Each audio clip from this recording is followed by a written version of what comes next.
Hello दोस्तों, welcome to the my channel Divyanshi Singh. तो दोस्तों, आज हम आपको एक कहानी सुनाने जा रहे हैं, भूतिया कहानी, जिसका नाम है भूत की सवारी। तो दोस्तों, हमारी कहानी सुनने से पहले प्लीज़ हमारे चैनल को लाइक करें, सब्सक्राइब करें और बेल आइकन का बटन जरूर दबाएं। तो अब हम बढ़ते हैं अपनी कहानी की तरफ। फैजाबाद जिले की एक रात की बात है। वहाँ के घाट रेलवे स्टेशन में कई सारे ऑटो ड्राइवर खड़े थे। सभी सवारी आते ही एक एक करके उन्हें बैठाते और चले जाते थे। जैसे ही रात ज़्यादा होने लगी, ज़्यादातर ड्राइवर अपने घर को चले गए। उसी रात दुर्गेश ऑटो ड्राइवर भी घाट रेलवे स्टेशन पर था।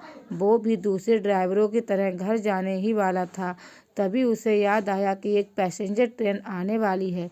दुर्गेश और 3-4 ऑटो चालक उसी पैसेंजर ट्रेन के इंतजार में रुक गए।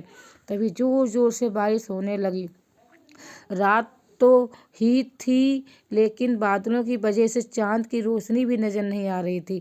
बादल गरजते और बिजली चमकती तो कुछ उजाला नजर आता, वरना अमावस्या से भी ज्यादा काली रात हो गई थी। कुछ ही देर में पैसेंजर ट्रेन आई। दुर्गेश को ट्रेन से एक खूबसूरत सी लड़की उतरती हुई दिखी, जिसके कंधे पर एक बैग और हाथ में एक सूटकेस था। वो लड़की सीधे दुर्गेश के पास गई और कहने लगी कि मुझे रामपुर जाना है। दुर्गेश ने कहा कि अभी बहुत रात हो रही है, इसीलिए 700 रुपये किराया लगेगा। अगर आप सुबह जाएंगी तो मैं 200 रुपये में छोड़ दूंगा। लड़की ने जवाब दिया, मुझे अभी जाना है, आप ले चलिए, मैं पैसे दे दूंगी। दुर्गेश ने कहा, मैडम आप पहले पैसे दे दीजिए, मैं आपको सही सलामत घर छोड़ दूंगा। लड़की बोली, अभी मेरे पास सिर्फ 300 रुपये हैं, आप ये रख लीजिए और घर पहुंचते ही आपको बचे हुए 400 रुपये दे दूंगी। इतना सुनते ही दुर्गेश ने कहा, ठीक है मैडम, आप ऑटो में बैठ जाइए। कुछ ही देर में दुर्गेश ने उस लड़की को उसके घर पहुंचा दिया। वो लड़की ऑटो से उतरती और घर के अंदर चली गई। दुर्गेश अपने 400 रुपये के इंतजार में खड़ा रहा। आधा घंटा बीत गया, लेकिन लड़की लौटकर नहीं आई। दुर्गेश के मन में हुआ कि अंदर जाकर देख लेता हूँ कि वो अब तक क्यों नहीं आई। उसने घर की घंटी बजाई और जोर जोर से आवाज़ लगाने लगा। तभी एक बुढ़िया ने घर का दरवाज़ा खोला। दुर्गेश ने उससे कहा कि एक मैडम यहाँ ऑटो से आई थी, उन्होंने मेरे 400 रुपये देने हैं, वो अब तक पैसे लेकर बाहर नहीं आई। बुढ़िया ने हैरानी से पूछा, कौन मैडम? यहाँ तो मैं और मेरी पति के अलावा और कोई नहीं रहता है। हाँ, मेरी बेटी पहले रहती थी, लेकिन वो 5 सालों से यहाँ नहीं रह रही है। दुर्गेश बोलने लगा, क्यों, अब तो कहाँ रहती है? मैंने शायद आपकी ही बेटी को यहाँ तक छोड़ा है, आप एक बार अच्छे से देखिए। बातों ही बातों में दुर्गेश की नज़र सामने दीवार पर गई। वहाँ उसी लड़की की तस्वीर लगी हुई थी जिसे वो ऑटो में बैठा कर लाया था। दुर्गेश ने बुढ़िया से पूछा, वो दीवार पर किसकी तस्वीर लगी है?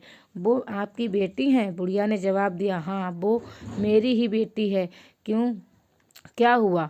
तुम ऐसे क्यों पूछ रहे हो? हाँ, जवाब सुनते ही दुर्गेश बोल पड़ा, माता जी, मैंने कहा था ना कि मैं आपकी बेटी को ही घर लाया हूँ। यही मेरे साथ ऑटो में बैठकर आई थी। आप अब जल्दी से मेरे पैसे दे दीजिए। देखिए, सुबह भी हो गई है, मैं कब से यहीं खड़ा हूँ। बुढ़िया ने दुखी मन से कहा, बेटा, ऐसा नहीं हो सकता है। ये मेरी बेटी है, लेकिन 5 साल पहले ये ट्रेन के नीचे आकर मर चुकी है। इसे तुम कैसे घर ला सकते हो? ये सुनते ही दुर्गेश के होश उड़ गए। वो तेजी से वहाँ से भागा। जैसे ही वो ऑटो के पास पहुँचा तो देखा कि उसकी सीट में 400 रुपये रखे हुए थे। उसने वो पैसे भगवान के सामने रखे और मंत्र का जाप करते हुए आगे की ओर बढ़ गया। उसके मन में हुआ कि आज तो सवारी बैठाने और पैसेंजर ट्रेन के लालच में मेरी जान जाते जाते बची। उस दिन से दुर्गेश ने रात को ऑटो चलाना ही बंद कर दिया। वो सिर्फ दिन के समय सवारी लाता और ले जाता और रात को घर में आराम से सोता। तो दोस्तों, इस कहानी से हमें क्या सीख मिलती है कि लालच एक बुरी बला है।